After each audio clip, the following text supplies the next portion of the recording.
Good day, and welcome to the SAIA Inc. Fourth Quarter 2025 Earnings Conference Call. All participants will be in a listen-only mode. Should you need assistance, please signal a conference specialist by pressing the star key followed by 0. After today's presentation, there will be an opportunity to ask questions. To ask a question, you may press star, then 1 on a touch-tone phone. To withdraw your question, please press star, then 2. Please note, this event is being recorded. I would now like to turn the conference over to Matt Batteh, SAIA's Executive Vice President, Chief Financial Officer. Please go ahead. Thank you, Betsy.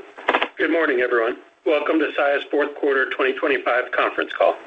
With me for today's call is SAIA's President and Chief Executive Officer, Fritz Holzgrefe. Before we begin, you should know that during this call, we may make some forward-looking statements within the meaning of the Private Securities Litigation Reform Act of 1995. These forward-looking statements and all other statements that might be made on this call that are not historical facts are subject to a number of risks and uncertainties, and actual results may differ materially. We refer you to our press release and our SEC filing for more information on the exact risk factors that could cause actual results to differ. Also, in the third quarter of 2025, we recorded $14.5 million in net operating expense impact from a gain on real estate disposal and impairment of real estate. When we discuss adjusted operating expenses, adjusted cost per shipment, adjusted operating ratio, or adjusted diluted earnings per share for the third quarter 2025 or full year 2025 in our comments, it refers to adjusted results that exclude the gain from that sale and impairment on that property. See our press release announcing fourth quarter results for a reconciliation of non-GAAP financial measures. That press release is available on the financial releases page of SAIA's Investor Relations website as well. I will now turn the call over to Fritz for some opening comments. Good morning, and thank you for joining us to discuss SAIA's fourth quarter and full year results. As we look back on 2025, I am proud of our team's resilience and focus, delivering strong execution for our customers even as volume patterns shifted day to day amid constant change. Having now completed our first full year as a national network, I'm more excited than ever before about the future of SAIA. Throughout the year, our now national footprint provided opportunities with both new and existing customers, as our expanded reach enabled us to provide our industry-leading service in more markets. Having a national presence provides us with the opportunity to solve more problems for more customers, which we believe has resulted in increased market share. Our record capital investments of more than $2 billion over the last 3 years have allowed us to rapidly expand our footprint in a short period of time, and I believe we're still in the early stages of capitalizing on the opportunity that a national network provides. Of course, our achievements would not be possible without a best-in-class team. While the demand environment remained dynamic throughout the year, our team responded to our customers' needs every day. Our core operations performed as we expected for the fourth quarter. However, reported results were impacted by self-insurance costs late in the quarter. Our fourth quarter operating ratio of 91.9% reflects these increased self-insurance costs. The sequential deterioration from third quarter's adjusted operating ratio was impacted by unexpected adverse developments on a few cases arising from accidents that occurred in prior years, which required reserve increases in the period of approximately $4.7 million. As we well know, accident-related costs continue to rise due to increased litigation costs and settlement values, as well as general inflation, and can develop sometimes unexpectedly over several years. Regrettably, this unexpected need for reserve increases was related to the accidents that happened years ago. However, we continue to invest in industry-leading training and safety technology. We're seeing positive trends in our safety statistics. During 2025, despite having the largest fleet in company history and internal miles increasing by 2.4% year over year, we saw a 21% reduction in our preventable accident frequency and a 10% decline in lost time injuries, reflecting the benefits of these ongoing investments in safety. Focusing on the fourth quarter, volumes continue to reflect the muted demand environment the industry experienced throughout the year.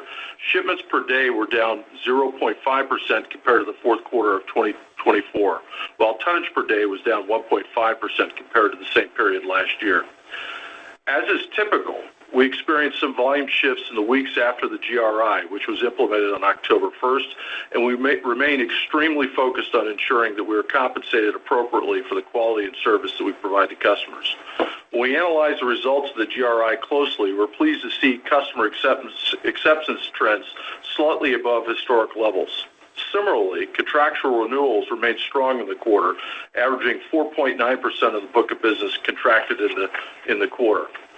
We continue our efforts to ensure that we are fully compensated for quality and service we provide, and have seen a 6.6% contractual renewal increase in the month of January 2026. Despite the volume decline, our fourth quarter revenue of $790 million is a record for any quarter in our company's history. Mixed headwinds continue to impact our results, with slight decreases in weight per shipment and length of haul compared to the fourth quarter of 2024. Additionally, revenue per shipment, excluding fuel surcharge, decreased 0.5% compared to last year. As we've discussed in our prior quarters, the volume decline in our Southern California region continued, as volume in the region in the fourth quarter was down about 18% compared to the prior year.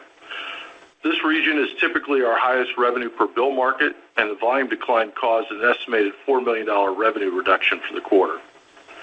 While the Southern California region continues to play a factor in our mix dynamics, we're seeing growth with customers in both legacy and ramping markets, as our expanded footprints allows us to get closer to our customers and handle segments of their business that we may not have had access to prior to the network expansion. Reflecting our ability to provide industry-leading service in more geographies, we're able to drive revenue per shipment, excluding fuel surcharge, up 1.1% sequentially from the third quarter.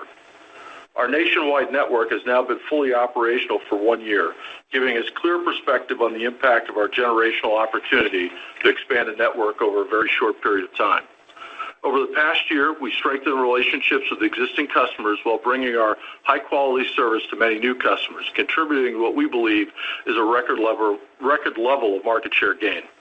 These customer relationships will continue to develop, reflecting the long-term value of the strategic investments we've made over the past few years. With our network expansion, we're able to achieve cargo claims ratio of 0.47% in the fourth quarter, which is a company record for any quarter.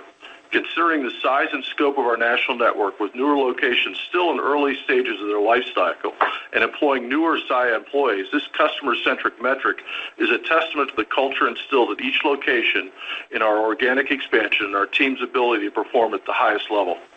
This level of service reflects our team's consistent effort and attention to detail, core strengths that have helped establish SAIA as a leading national LTL carrier. I'll now turn the call over to Matt for more details from our fourth quarter results. Thanks, Fritz.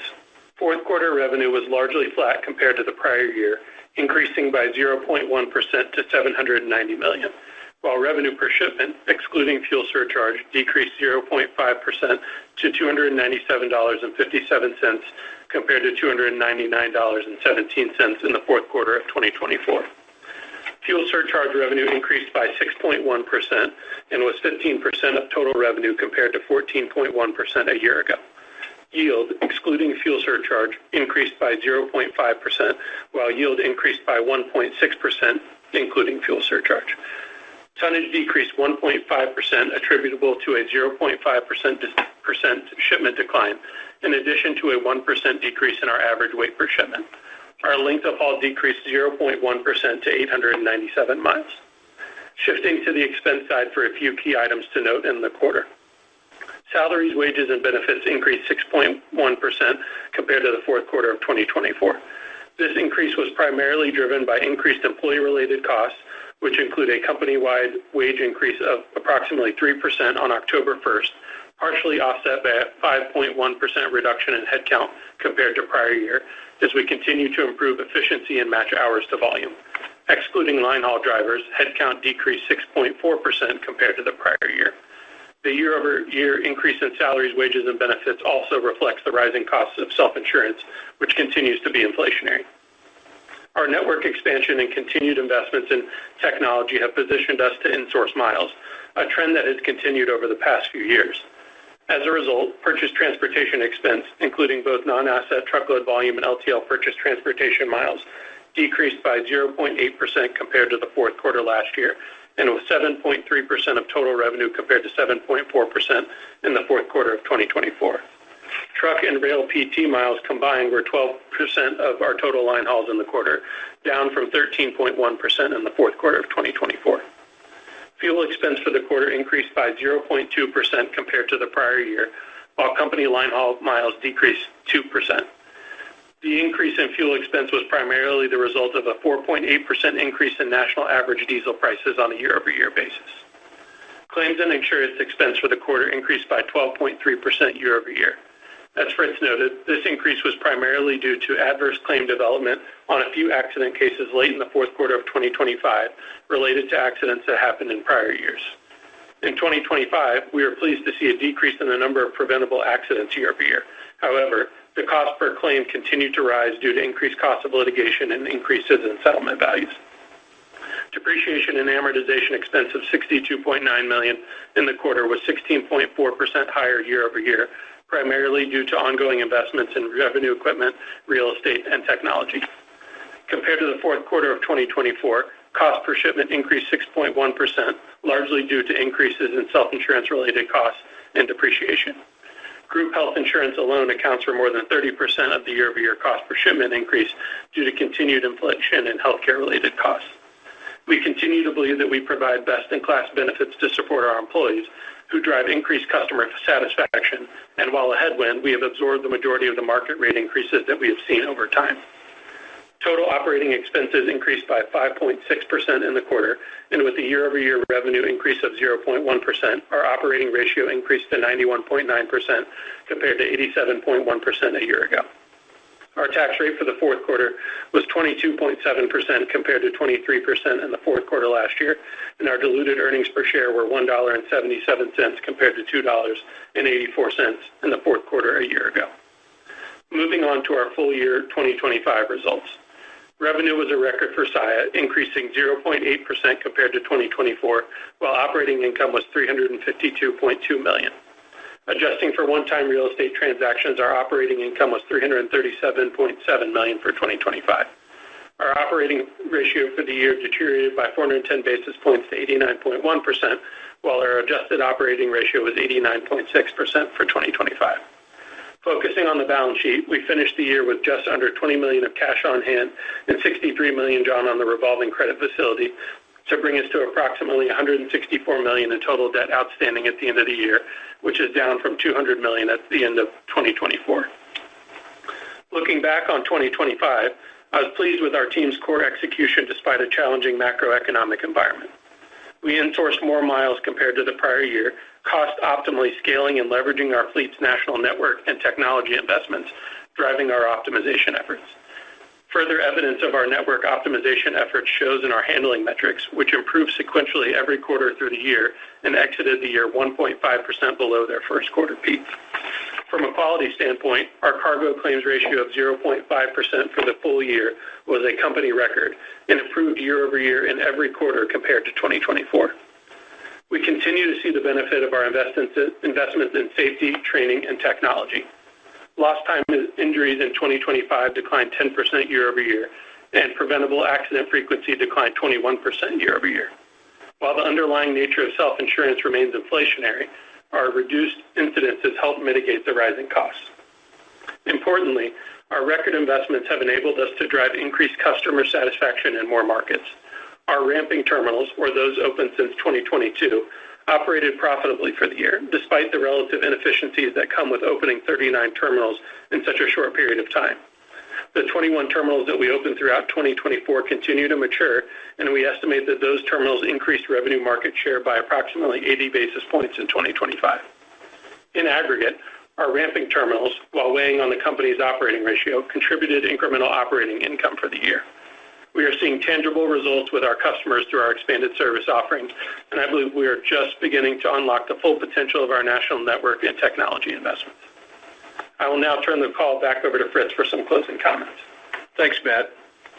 Despite uncertainty surrounding volumes in the broader macroeconomic environment in 2025, I'm proud of how our team adapted each day to meet our customers' needs Every day represents new variables that our ability to consistently deliver strong service and quality metrics reflects the strength of our SAIA culture across both our legacy and ramping terminals. While the inflationary costs associated with our industry continue to be more pronounced in certain areas, we're actively working to manage these costs through the use of network optimization technology. We accelerated our network optimization efforts that began in the first quarter of 2025 and are already seeing cost savings as a result. Fueled by our ongoing investments in technology, these initiatives improve density and efficiency across our national footprint, which handles declining steadily from the first quarter peak. As our network continues to scale, adding density enhancing our ability to service customers, our value proposition continues to become increasingly clear.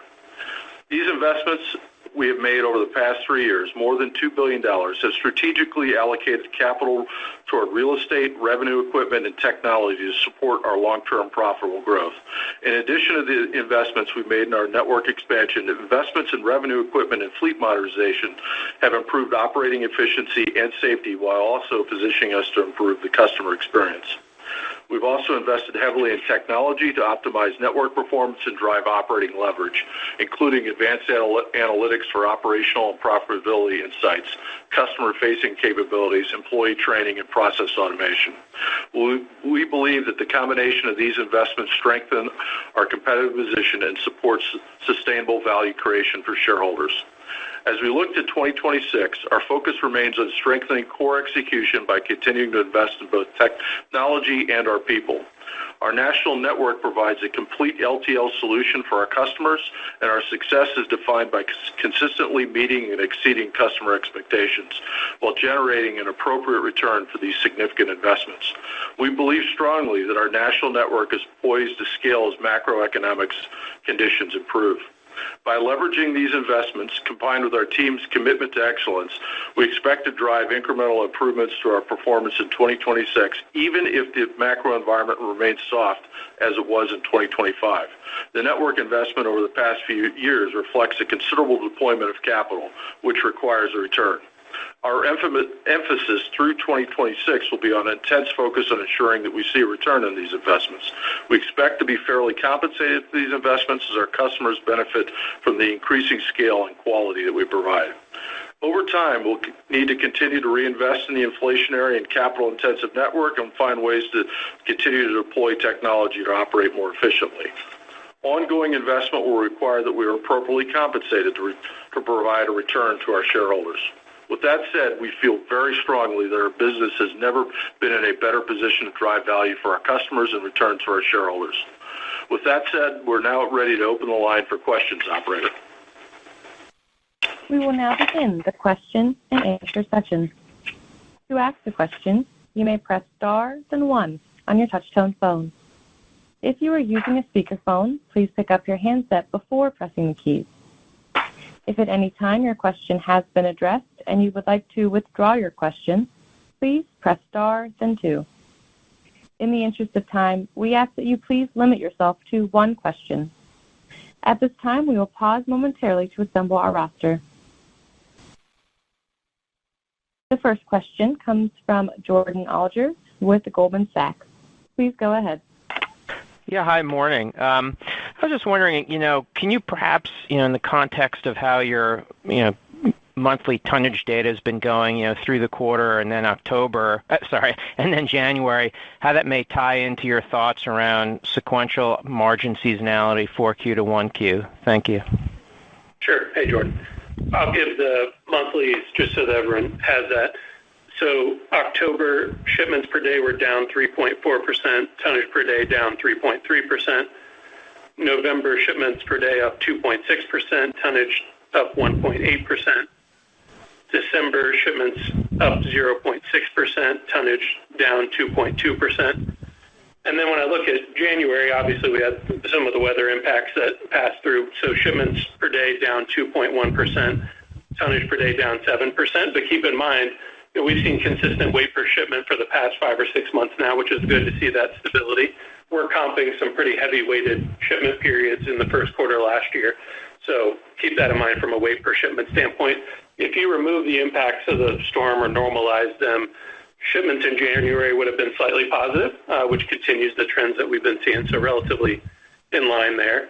And from the margin standpoint, look, if you look at history, Q4 to Q1 sequentially is typically a degradation of about 30 to 50 basis points worse.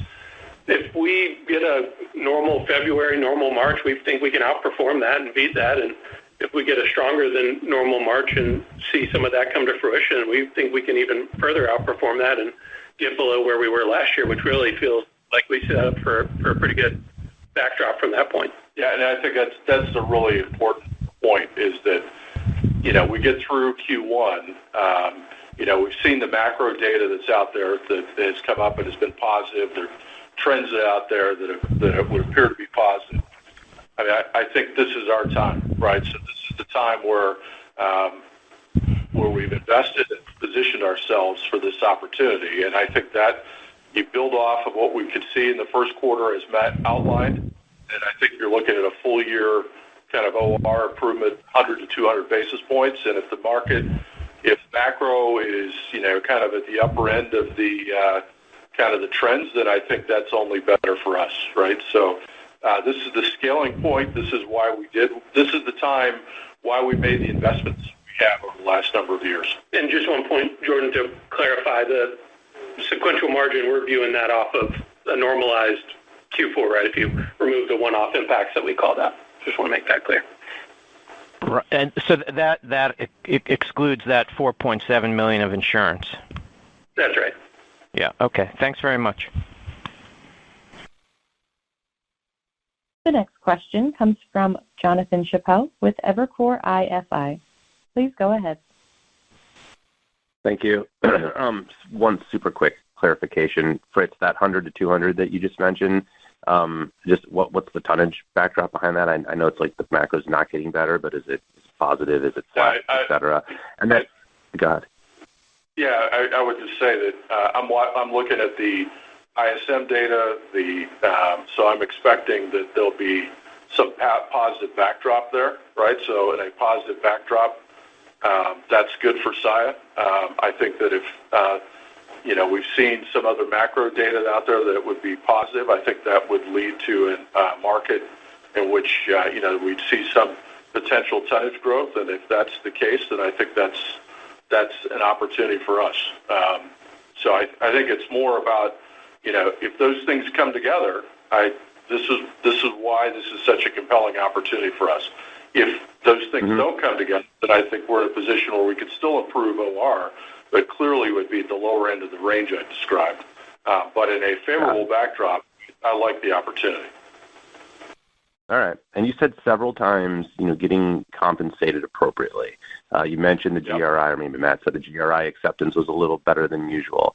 Is this a year where if you get a little bit of volume tailwind and the weight seems to be relatively consistent, what type of range are we looking at for pricing yield? How do we want to measure rev per shipment type of growth this year? Well, I mean, look, we haven't been netting the renewals that we've been taking. Part of that's just volume shifts in the period, but core inflation in this business is going up. We've got to be able to push and take rate, and part of that's been the ability to close the network gap and to provide more equal service in these markets with the national scale. So that's how we think about it. The weight per shipment obviously is a headwind to year over year in Q1, but after that you start to normalize it a little bit more. Revenue per shipment improved 1.1% sequentially from Q3 to Q4. So you see it in the renewal number. We're focused on it, and we're not taking a day off from that, even though the environment's a little bit light. We've got to get paid for it. I mean, this is year 2 of a national network, and we should expect to price ahead of inflation and develop a margin on that. $2 billion of investments over the last 3 years deserves a return, and we're focused on getting that return and being in a position to reinvest in the business over time. Got it. Thanks, Matt and Fritz. The next question comes from Chris Wetherbee with Wells Fargo. Please go ahead.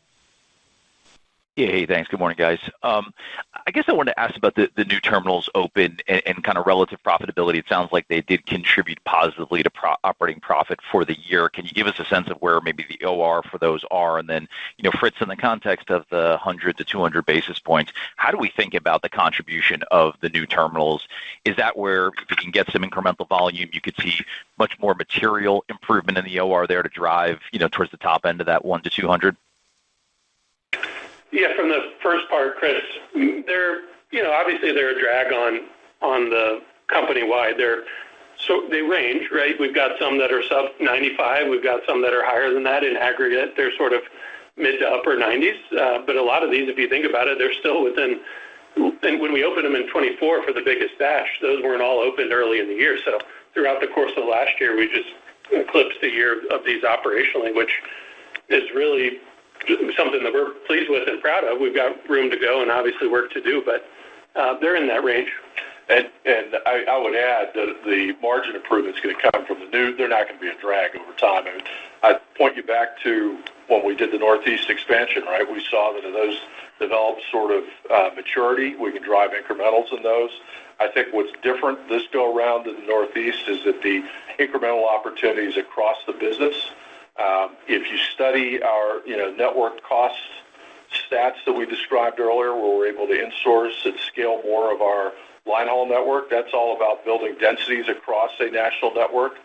Part of that is the contributions of the new facility. So I think that this is the why this was such a compelling investment to make. And if we get the environment, we can accelerate that sort of performance. But I think it's great because it's going to come from both new and old, but it's going to benefit the national network. Okay, helpful. And we're seeing real opportunities with that, Chris, just in customer conversations. You don't always get turned on overnight to some of that business, but the level of discussions that we can have with customers, or even, frankly, customers that we didn't have the opportunity to get in the door with, because they want simplicity, they want ease of doing business. When you've got a full national network, you get that opportunity. So to Fritz's point, it's not just the scale and the new ones, but even though we covered some of these markets before, we're getting new opportunities because we can have those discussions at a better level of detail and do more for customers. Helpful caller. Thanks, guys. Appreciate it. The next question comes from Stephanie Moore with Jefferies. Please go ahead. Great. Thank you so much. Maybe returning to the pricing commentary, maybe you could discuss a little bit on what you're seeing in the overall pricing environment. And also, as you think about your higher pricing capture, would you say this is more so customers starting to recognize the investments that you've made, or maybe it's both? Are you being a bit more tactful with your own pricing actions? Thanks. From the environment, I'd say we continue our own initiatives. We don't ever take a day off from that. As a business is inflationary, we have to go get rates. So we're continuing those efforts and really pushing the envelope harder in a lot of instances. So no change from us there. Obviously, with capacity, with where it is for everybody, shippers have options, and they are maybe more willing to move to a more regional carrier or something for a time being, but that's just a product of where we are. I wouldn't say that's new. We've been seeing that for the past couple of years at this point with the capacity environment the way it is. But our view is that if you look at history, when the environment gets a little bit tighter from a capacity standpoint, there's a flight back to quality and a flight back to national carriers. So we're not taking a day off from the pricing aspect of it. In terms of our higher capture rate, we track that very closely. We study the results of the GRI and all pricing actions really closely. I think it's a combination of two things. We're getting more granular than we have before, and we're using our analytical tools to focus on key opportunity areas for us. But I think importantly, the opening of these terminals that's given us national scale has made it harder for customers to change out. And when you've got a better value proposition and you've got the opportunity to go and talk to them about what you can do for them in every market, which we haven't always had the ability to do, you get more conversation points. So I think it's a combination of both. Yeah, I would just add, and I would emphasize Matt's last point, national network, high level, consistent service, that makes that pricing discussion more palatable, right? If you're doing a great job, you come and say, look, this is the value I'm creating for your supply chain, and this is what we need to do to be able to continue to support our customers' success and in continued success in our business, that is an opportunity, continued opportunity for us, and only heightens now because of the success of the national network. Thank you. No, that's important context. And maybe just to follow up on the volume trends and the sequential improvement we've seen for the last couple of months, as you kind of look at what your customers are telling you or what you're seeing, do you think that it's generally more optimism, kind of like what we've seen maybe in some of the macro data points, or is this, truckload capacity? How does this compare to maybe what we saw at the start of 2025? Any context on the overall demand environment would be helpful. Thanks. I think it's a little bit of everything. I think it's a little bit of maybe a little bit more positive into the year, which is good. I think there's maybe some structural market sort of influences here. But I think in total, the tenor might be just a bit more positive, right? And I think that's good. Now, I will caution just by saying, look, we're seeing it and hearing it in a bit in customer conversations. I'd like to see it more in volumes too, right? So that's some of that will develop through the quarter. We think it will, but it's that's still until we actually see it in the results, there is a potential that things could change. But overall, I would say year over year that the factors would appear to be more positive. Thank you. The next question comes from Scott Group with Wolfe Research. Please go ahead. Hey, thanks. Good morning. So can you just, Matt, you were going pretty quick. What was the comment about Q1? Maybe it's going to improve, maybe it's not going to improve on a year-over-year basis. I just wasn't sure, like the two different sort of environments you were talking about. Just if you can just add a little bit more color, and then I have a follow-up. Yeah. Yeah, so if you normalize for the Q4 item that we called out and use that as the anchor point, history says that Q4 to Q1 typically deteriorates 30 to 50 bips. In that range. There's different years, obviously. We think we can beat that. Just thinking about if we get a normal rest of the February, a normal March. But if March comes in a little bit more strong and we're starting to see some of this ISM data come through, whatever it may be, we think we can further outperform that and potentially get it below where Q1 operated last year. Obviously, a long way to go between here and there, but that's the distinction between the two. Would be more about March coming in a little bit stronger than what we would typically see in history. Okay. And then just a couple of other things. When do you think we start to see like the yields or revenue per shipment trends catch up to the renewal trends? And then it sounds like you're talking a little bit more about insourcing line haul. Like, when do you think we start to see like that purchase transportation line start to more meaningfully decline as a percentage of revenue? Thanks. On the revenue per shipment side, keep in mind how weight per shipment impacts yield. Weight per shipment, you get a read from how that looks just with January numbers. So a headwind there from a revenue per shipment standpoint, that helps yield. But then it starts to normalize a little bit more in Q2, Q3. Weight per shipment's been relatively steady for us over the past 5 or 6 months, which has been good to see. So once you start lapping some of the Q1 weight per shipment headwinds, I think we start to see that in the Q2, 3 period. And obviously, if the environment tightens up a little bit more, we're going to see that run further, and we're going to press the gas even harder on that.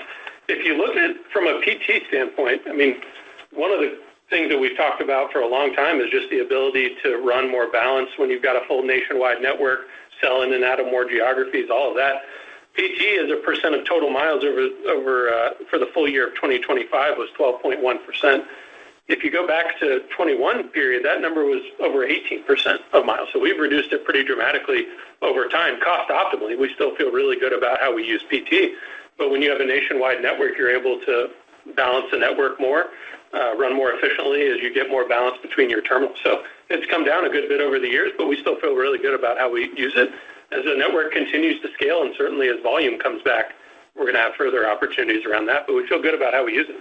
Yeah, I think, Scott, too, just to add, we look at that we study more cost per shipment and total or network cost per shipment. So there, the PT line unto itself, that certainly is one line, but our salary, wages, and benefits also has an internal cost in there. So that we kind of look at those two combined, and so over time we like that trend, and I think as the business scales, I think we'll continue to see that improve, meaningfully. Appreciate the time, guys. Thank you. The next question comes from Risha Harnain with Deutsche Bank. Please go ahead. Thanks, operator. Hello, good morning, gentlemen. Just quick clarification on the January information, Matt. You said that ex-weather shipments were up a little bit. Could you tell us what tonnage was doing ex-weather? Sorry if I missed that. And then, my main question is, go ahead. You can go first, and then I'll ask the second one. Yeah, shipments would have been up a little bit, and tonnage down about 4.5%. Got it. Okay, thank you. And then, you both have been talking about how the network is very, poised to scale. I wanted to ask about trends in cost per shipment. X those self-insurance costs bumping higher. It still felt like it was higher than what we usually see sequentially per your 10-year average. I think cost per shipment was up 5.7%. Usually we see a 4% increase Q3 to Q4. I know Q3 was a very solid cost out quarter for you, and that's part of it, the base being lower. But how should we think about costs going forward? Are you carrying just extra costs as a result of your network expansion, and it's going to take a more pronounced upturn to absorb all that? Maybe just talk about that, and along those lines, you can mention how much excess capacity or slack you feel like you have in your system today to absorb extra volume should it come in. Thanks. Yeah. So if I look at the cost side of it, so we don't typically look 10 years back. Our business has changed so much over that period. So if you look at a little bit more of a shorter period of time, Q3 to Q4, cost per shipment generally is up in a sort of 5 to 5.5% range. And keep in mind, too, that includes historically where you have a wage increase impact both in Q3 and Q4. We didn't have the wage increase in Q3 this year. We had it on October 1st. So that's an automatic headwind of an increase in cost compared to what you would see in a historical number. So that's one piece of it. You've got volume that's down 4.3% Q3 to Q4 on just a calendar period, and you've got 2 fewer work days in the period. So you've got fixed costs that are just over a shorter amount of days, and I would say even all those work days aren't real revenue days. A day after Christmas is a work day, but it's not a full volume day, so you just don't get that leverage. But if you think about that, that piece is important on the wage increase where it wouldn't have been in that historical number. So obviously we're going to always work on that. We've got room to improve, but we feel like we managed it pretty effectively if you look in line with some of those historical trends. And we called out the headcount portion too. Headcount year over year in Q4, excluding line haul drivers, is down 6.4%. If you look at that sequentially from Q3, that's down about 2%. So we continue to match hours with volume and feel good about how we're managing it, but we can't take a day off from that. We have to work through that all the time. And on the network standpoint, obviously we've got excess capacity. Like Fritz said, we opened all these terminals for a reason. It was a generational opportunity for us to expand the network. We have, it's going to vary by market, but I'd say on a broad base, 20-25% excess capacity. We're prepared for an inflection. But important to note, capacity in LTL comes in a lot of different ways. It's terminals, certainly, but it's also doors, it's yard space, it's people. You're really the lowest common denominator of all of those pieces when you think about capacity. But this is why we did this. We expanded in what's turned out to be a prolonged freight cycle, but if we had it to do all over again, we'd do the same thing because we feel really good about what the opportunity is for us over the long term of the business. But we feel really poised to scale when the environment gets a little bit of an uplift. Thank you. The next question comes from Ken Hoexter with Bank of America. Please go ahead. Hey, great. Good morning. Just want to clarify, you were down 7% in tons in January. One of your peers was flat. So I just want to understand what's going on in the market maybe a little bit. Were you more impacted by weather as a national carrier as they are? Is there a difference in end markets, SMB ads? Just want to understand if somebody's being more aggressive in pricing versus that differential. And then in the past, I just want to take this another level. You've noted revenue per shipment ex fuel is a good indicator for price. So a lot of discussion here on rev per shipment, given that it was down year over year. And I get the weight, Matt. But you noted contracts were up 6.5% in January, accelerating from just shy of 5% in the fourth quarter. So is that demand picking up? And so thoughts on pricing is accelerating? Just maybe one on tonnage, one on pricing, if you can. Yeah, I encourage you to look through. I mean, first of all, we're not seeing anybody on the pricing side act differently. So the environment continues to remain rational, nothing different from what we've continued to see there. The tonnage comp for us, if you look at just where weight per shipment was the first 3 or 4 months of last year, that's the biggest component of this. Weight per shipment's been relatively steady, call it sort of May, June of 2025 to where we are now. We're just lapping some weight per shipment comps that are much higher than that. So that's why the tonnage number is what it is. For us, I would say from the peer set that you're talking about, I think weight per shipment's relatively consistent. I have to go back and look, but that's really what the driver of that is the higher weight per shipment comp, which continues to be a headwind in the, through March, April timeframe, and then it starts to flatten out compared to where we are now. I think the only thing I would add just on January discrete, we've incorporated the impact of this in Matt's discussion around what we think about Q1 in total. But, that weather system, listen, this is an outdoor sport. You got to deal with weather every year. But when Dallas gets shut down or Texas market is impacted, that's the biggest portion of our company. So that's going to have a relative large impact on us versus maybe some of our peers. But our guys did a heck of a job rallying, getting us back in position. But when Dallas through Memphis is frozen and Texas is frozen and we're not operating, and you track that on our website, that's tough for us. But because of the great work by those teams, we recovered from that. We're back full-scale operation now. So feel good about what the trends are for the full quarter. But January, there are a few days there. That was pretty tough. And Fritz, if I could just get one clarification, just because I've gotten some questions on the assumption for the first quarter, the OR commentary. I know you tried to answer this before, but I just want to get clarification. The tonnage that you're now assuming, I know you said it could get better. What's the base case for that 100, 200, maybe midpoint in your tonnage assumption? I mean, obviously, the Q1 headwind from a weight per shipment standpoint, then it flattens out. But I think for the top end of that range, like Fritz talked about for the full year, a little bit of a shipments and tonnage lift would be embedded in that. But importantly, we still feel like we can drive improvements even if the macro environment doesn't give a lot of uplift and just stays similar to what it was last year. And we look at historic seasonality through the quarter from here, right? So January's tough. We have the weather. But Feb and March would look like our normal, typical seasonality. All right. Thanks, guys. The next question comes from Tom Wadewitz with UBS. Please go ahead.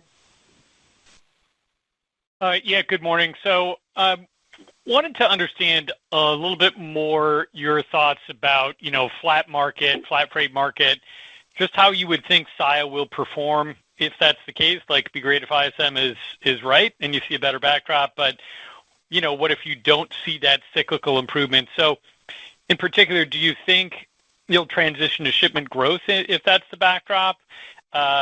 Or would you say you just because it kind of seems like the December and January, it's hard to see outperformance versus the market, or it's not as clear maybe versus what you've been going at. So how do you think about, when you get beyond the tonnage headwind in 1Q, when you get beyond weather, what does shipment growth look like for Saia against a flat freight market? Well, I think I'd look back to last year and how we performed in the market, however you want to describe it, flat, soft, recessionary, whatever. The growth for us came in our developing new markets, ramping markets. I think that's going to continue into the year, into this year. I don't see any reason why that sort of level of customer acceptance wouldn't continue. I think in our legacy markets, I think what you'd see that is sort of normalized, flatten out there compared to what we saw in 25, and then it's a focus on core execution. Probably see in a flat market from here, you probably would see kind of us grinding out some share, primarily because customers look at us and say, hey, that's a great product. This is a national network. This is working.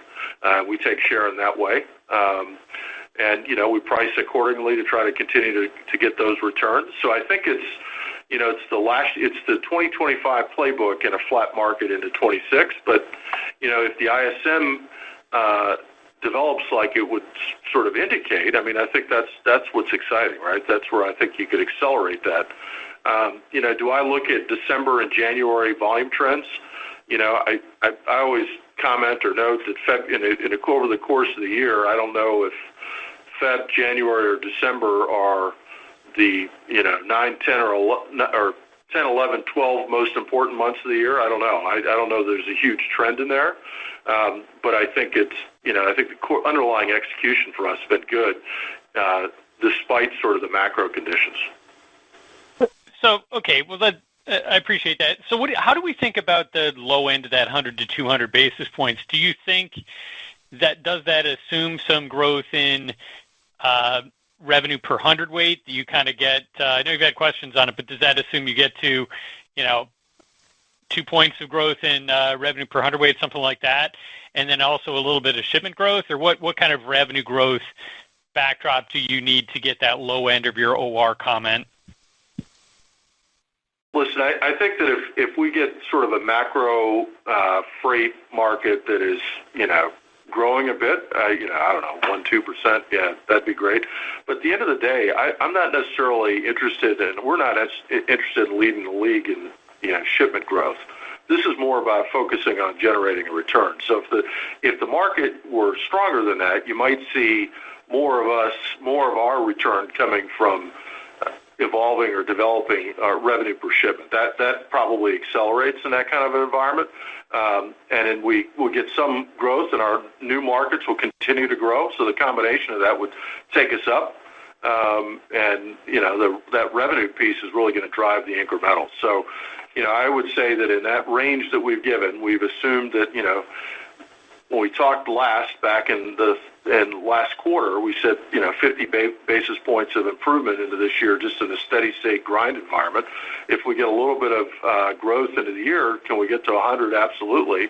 And if you get more growth and a little bit more pricing as well, then you're going to go to the upper end of that range. And if you're investing and looking at Saia, what you're focused on is you say, wow, when these guys know how to monetize the capital that they've deployed in the business, that's where the incrementals really look good. And I'd encourage you to consider that over time. And we can point to history. We know we've done it before.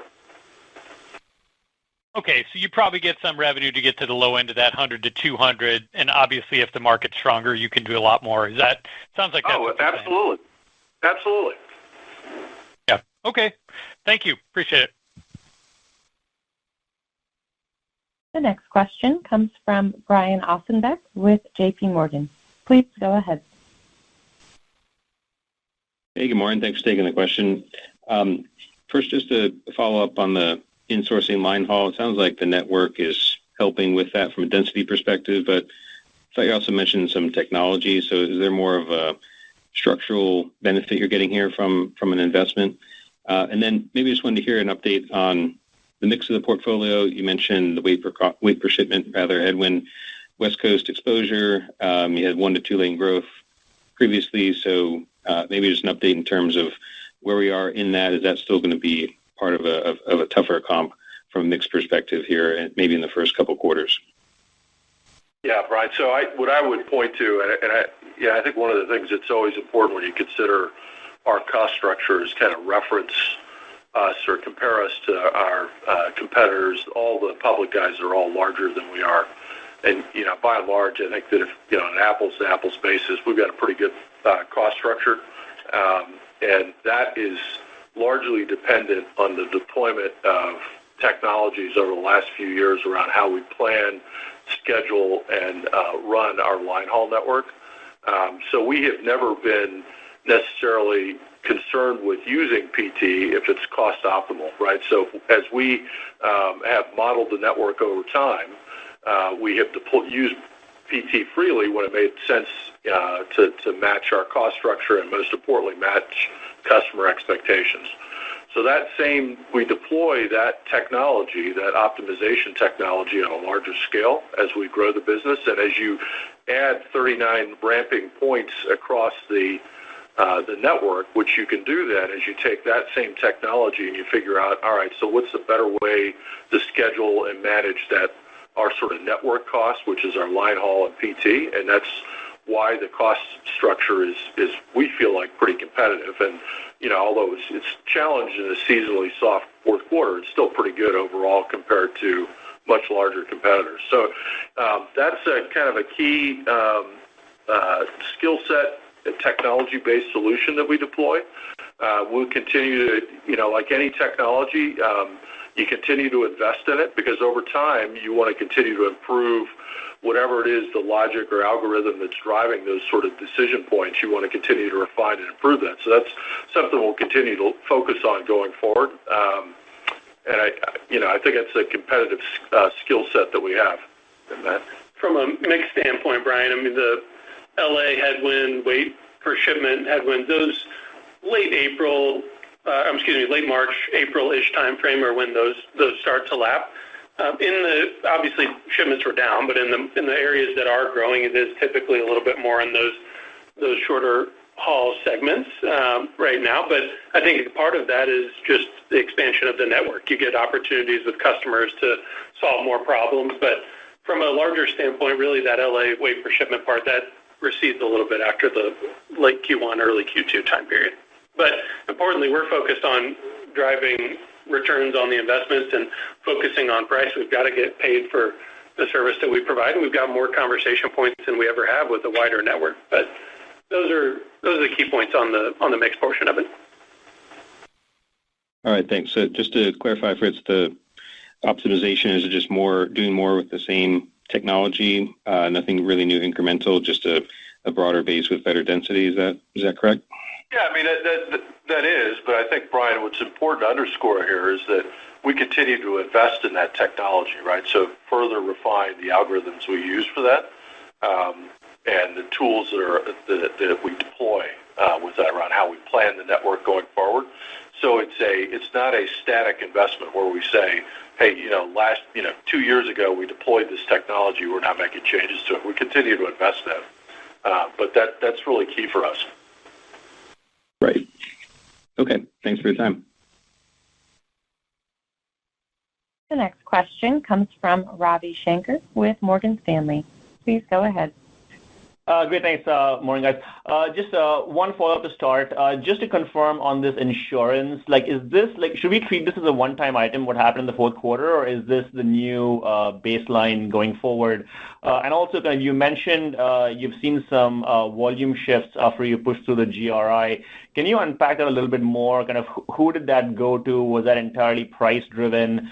Was that a new customer, an old one? Any further detail there would be great. Thank you. Yeah, I'll take the self-insurance or the accident expense. That's from a few years ago. Unfortunately, it was an unexpected adverse development, so it's appropriate to record a reserve for that. I don't expect that to be the new run rate. Certainly, you don't want things coming from prior periods like that. But the reality of it is that underlying this business, accident expense is part of the business, right? So you've got to make sure further explanation of why you're going to focus on pricing and make sure you understand those things. But I wouldn't consider that number as a run rate item. We highlighted it simply because it was unexpected, adverse from prior periods. On the GRI aspect of it, you always see a little bit of volume move when you take the GRI. And part of that's temporary, where customers are trying to shift things around, try to save some dollars. We did it in what's typically a seasonally weaker period of the year, but there's always a little bit of movement around that. We feel pretty strongly that we're really well positioned as that starts to flow back, but that's not out of the norm. Typically we talk about sort of keeping 80 to 85% of that. We're on that segment of business. We're seeing a flow through rate just in excess of 90%. So we feel like we're getting a better hang on to that, and we feel like it's partly the network. We've got more opportunities where customers are saying, hey, Saia's doing a great job for me in more locations than they ever have. But you always see a little bit of volume trend, but importantly, the acceptance rates were really where we're focused and where we're going to continue to press on. Sounds good. Thank you. The next question comes from Ariel Rosa with Citigroup. Please go ahead. Hi, good morning. This is Ben Moore at Citi for Ari. Hey, Fritz, Matt, good to hear from you, and thanks for taking our question. You previously noted not seeing meaningful restocking at retailers, and curious to hear, as you're having your conversations with customers, what's the sense on restocking? Is it starting to happen? If not, what's your sense on kind of throughout the year when that might inflect? Yeah, I don't know that we've got a specific call out for that, Ben. I think that it's, what we would expect from here based on, at least with the sentiment you say, is it kind of maybe more normal, if you will. So I don't know that it's accelerated level of restocking or just more of a normalized supply chain management. So I don't know that we're in the, how would I say, the sort of up and down time with that. I think it seems to be stabilizing a bit.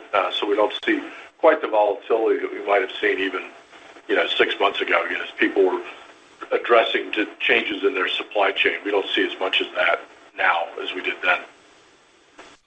Great. Really appreciate that. And maybe just as an add-on or clarification on your 20 to 25% excess capacity you mentioned earlier, you've in the past talked about maybe anticipating as much as 35 to 40% incremental margins on the excess capacity on an inflection and kind of reaching gradually your sub-80 OR long-term target.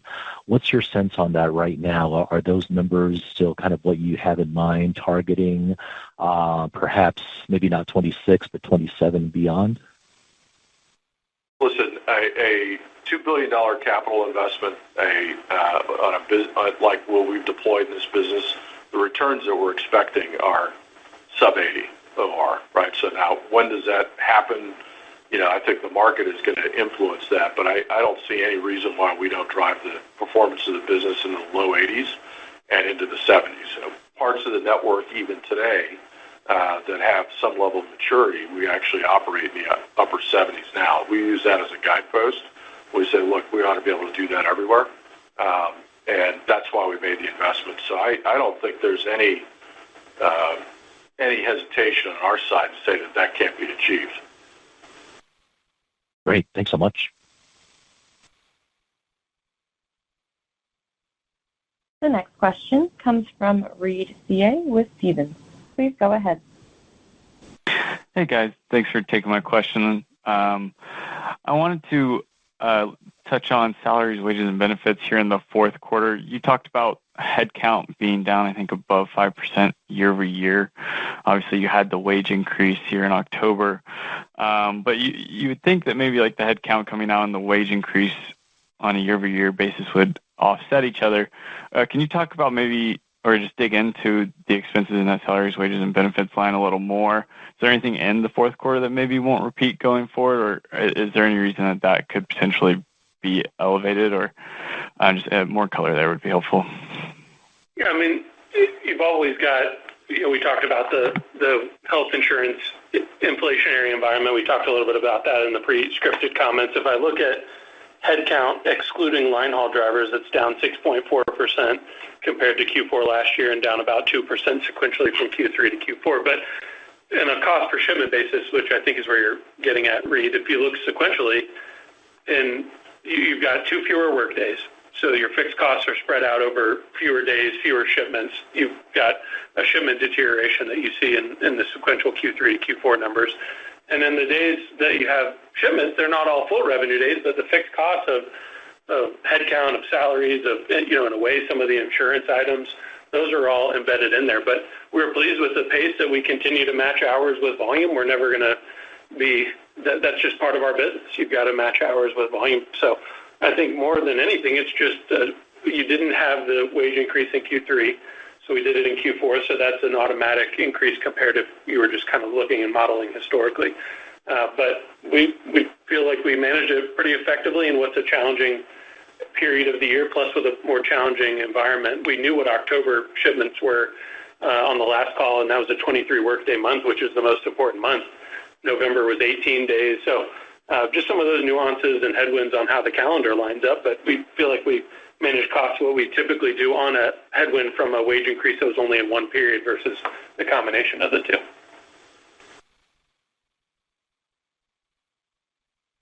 And then if I could just follow up on the previous question on capacity, can you talk about the capacity difference in your new markets versus your legacy markets? I would assume you have a little more excess in your new markets as you try to build density in those, but just kind of get a feel for where the legacy markets are as well. Yeah, I think Matt walked through this pretty well earlier, but I think you got to remember that capacity is measured by not only door count, it's yard space, it's drivers, it's equipment. In the new markets, we can continue to have and would expect to at this stage ample capacity. If things grew in those markets at a rate faster, you could easily add drivers, or we could recruit drivers, add equipment, that sort of thing. In the legacy markets, we feel pretty well positioned there. When we say 20-25%, we're taking a whole range of assumptions and locations. Unlike maybe some of our larger, more established, mature peers, our number is a whole range of variation. So there's not a lot of insight there that I can give you beyond to say, look, new markets, plenty of capacity, probably, upwards of 50%. Newer market, legacy, a little bit less, probably around 20-ish. You got to wait, how big are the new versus old? I don't spend a lot of time worrying about it, to be honest. Got it. Well, thanks for squeezing me in, guys. The next question comes from Jason Seidl with TD Cowen. Please go ahead. Thank you, operator. Hey, Fritz. Hey, Matt. If we look at these 39 terminals, and by the way, it's great to see them turning profit now. How should we think about the walk to sort of an average legacy profitability? So if we assume normalized economic environment and a rational LTL pricing environment, how many years till these terminals walk up to the average? Well, there's a wide range in these. Obviously, in that 39, you've got a Garland, Texas facility that's more meaningful than some of the smaller ones, that just in terms of freight environment and magnitude. Historically, we think about these on sort of a 3-ish year time horizon to get towards company average. Now, the comment that you made was on a better macro. In a better macro backdrop, we're going to get there faster. Normal, we think about it in a 3-year time horizon. We've got some of these that are already operating below the company number. It's not all of them. It's the minority, certainly only a couple of them, but that's good to see in the scale impacts of it. But typically we think about them on a 3-year time horizon, and if the macro gives us a little bit of an uplift and it's a bit of a recovery scenario, you think about that, what Fritz just said in the previous question around excess capacity. Well, you have fixed costs that are just associated with running these terminals, and obviously you've got variable costs in there as well, but the fixed costs are going to scale even more so in an uplift environment. That's what gets us so excited about this. In a volume uplift environment, you're not having to add costs at a 1-for-1 level. We can scale. The investments that we've made are not for the results in these terminals in the next 3 months or 6. It's a 3, 5, 10-year investments that we're making these in. But that means that there are fixed costs embedded in those and inefficiencies that aren't in some of the markets that have been open for much longer. So we get really excited about the opportunity to scale just because we're the only one that's opened this many new terminals in a short period of time. It's a right long-term move, but it really sets us up to take advantage in a bit of a better macro. Right. No, that makes sense. Just a quick follow-up on the insurance side. Given sort of the rise that we've seen in sort of the mini nuclear verdicts that's been more recently, any thought given to maybe upping your self-insurance level going forward? We're always looking at unique ways and conversations around our insurance tower.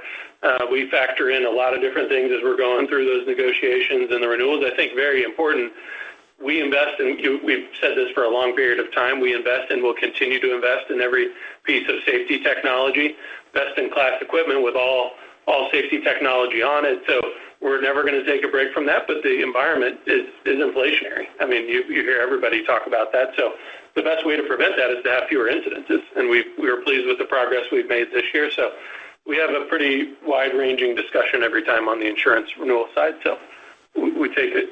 There's no stone unturned when we're talking about those items. And I would challenge that we would, SAIA likely has, if not the top from a safety feature set fleet as anybody in the business. I mean, we have never cut corners on that. Driver-facing, forward-facing cameras, all the accident mitigation technology on board, training to support that. That's important to us. We have the most important thing we can do around safety is keep our drivers safe, get them home safely. That's how you save on insurance. Get people back home safe, back to work tomorrow safe. Appreciate the time as always, guys. The next question comes from Eric Morgan with Barclays. Please go ahead. Hey, good morning. Thanks for taking my question. I just wanted to follow up on the last one on insurance. I know you said you don't think we should be including the prior period developments in the run rate. So just want to clarify if we back out the 4.7 from the quarter, I think insurance costs would have come down sequentially a healthy amount, so like $20 million. So just want to double check if that $20 million or so is the run rate you're thinking going forward, and if so, what's kind of driving that sequential improvement? I know you mentioned claims ratio improved there, so not sure if that's a factor as well. Thanks. Yeah, the math you did, Eric, is right on the impact of that. So that would point to us, we're having, and what was embedded in our guide, obviously a pretty good quarter from an experience standpoint. I think you've got to use a longer term average, certainly when you're thinking about it from a modeling standpoint. You'll look in our history and you'll see pluses and minuses and just how that moves throughout the year. Environment's going to continue to be inflationary. But I think importantly, as Fritz noted a second ago, we've spent a lot of time and will continue to on the training, and we were seeing it in our results, and we continue to. Preventable accidents down 21% compared to the prior year, and that was embedded in some of that Q4 look. But I think you've got to use a longer-term average. These discrete ones aren't part of the run rate moving forward, but that line continues to be inflationary. I think it's fair to use more of a longer-term average with some inflation on top of it. And then when we build in our guides, we think about what OR improvements are. That's assuming what we understand to be about sort of normal case development, right? The handful that we described, we called out here, were extraordinary in the sense that, the tail on them. But when we think about the guide, we appreciate that is an inflationary line, so we try to include that in that analysis, and that would include some development of, cases that have happened over time. So Matt's description around, looking at that over time is important. Thanks for the time. The next question comes from Harrison Bauer with Susquehanna. Please go ahead. Great. Thanks for taking my question and squeezing me in here. Matt, building off some of your thoughts on fixed versus variable costs, some of your peers have offered what their view is on incremental margins in the early stages of a growing tonnage environment, considering you've similarly invested heavily into your network with ample capacity. And, as you get this network running, can you share what your views are for incremental margins in your business before you'd have to invest materially in more capacity? And if that's drastically different from the 40% plus that your peers have described. Thank you. No, look, this is, to Fritz's earlier point, this is why we did this. And we do have these costs that are associated with opening 39 terminals over the past 3 or so years, but we feel really poised to scale out of that. There is no reason, we think about those same types of numbers in a slight uptick environment, and then certainly if it escalates further, a 30-40% incremental margin number. And you'll see that probably in excess of that in some of these markets that are relatively new, because you're not adding costs at the same pace as what the volume and the revenues coming in, which is part of having a national network and part of why we scaled. And history proves that point. If you go look at the execution and the incremental margins post the Northeast expansion, that's exactly what we saw. And there's nothing that stops us from getting to that point. So that's exactly how we think about it. And if the environment runs a little bit further or faster and the capacity environment tightens, we feel like we can outperform that. But that's absolutely the types of numbers that we think about. Thanks.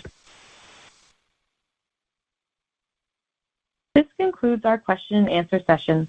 I would like to turn the conference back over to Fritz Holzgrefe, Saia's President and Chief Executive Officer, for any closing remarks.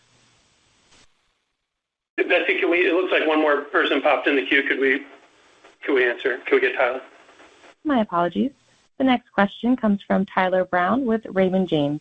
Please go ahead. Hey, thanks, guys. Thanks for squeezing me in. I just had a couple quick ones. So, Fritz, I think you talked about your $2 billion investment. That was obviously largely on real estate. I think you just gave CapEx guide of $350 to $400. But, Matt, where would you peg maintenance CapEx? And is this year's CapEx largely just fleet and fleet catch-up? There was a lot, obviously, in real estate over that past period, but there's also a big investment in equipment over the past couple of years. If you look at past couple of years, the biggest tractor investment in company history, the biggest trailer investment in company history, a lot of that was to catch up with all the volume growth over the past several years. So it is a lot real estate, but it's also a lot of equipment as well in that period. From a maintenance CapEx standpoint, I mean, that's really what this year is from an equipment standpoint is maintenance CapEx. Obviously, volumes are a little bit down compared to where we expected them to be when we walked into 2025, so we feel really good about the equipment pool. That is inflationary, just like every other line of our business. But that's from an equipment side, it's really a maintenance-ish buy this year for sure. Okay, so it feels that you guys will be still cash generative. You should have solid free cash. Your leverage is very manageable. M&A probably isn't a story. And clearly, Fritz, you see a ton of upside. So does there come a point that you guys will contemplate additional shareholder returns? I mean, maybe through a buyback, or will you guys hold capital back for another CapEx cycle down the road? But how do you guys think about that over the next couple of years? Thanks. So I would say all those things are in play, right? So first of all, we understand and respect the fact that we are stewards of the shareholders' capital. So, as this business generates returns, we'll consider buybacks, dividend, whatever that might be. But that's important, right? Because this is a business that we expect to generate a return. At the same time, I think that we're going to have to balance that with opportunities will be presented to us as the market adjusts, as terminals become available in markets that we don't necessarily service as well as we would like to. We've got 213 facilities right now nationwide, and I think that potentially goes to 230. And I think that potentially there's some markets where we may have to build.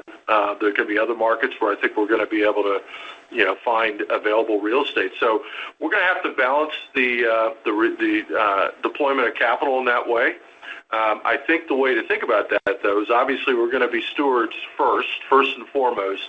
To the extent the investment opportunities present themselves, those are going to be accretive from a return on invested capital as well. So that would further fund shareholder returns in future years, because I think there's a lot of growth potential in this business still.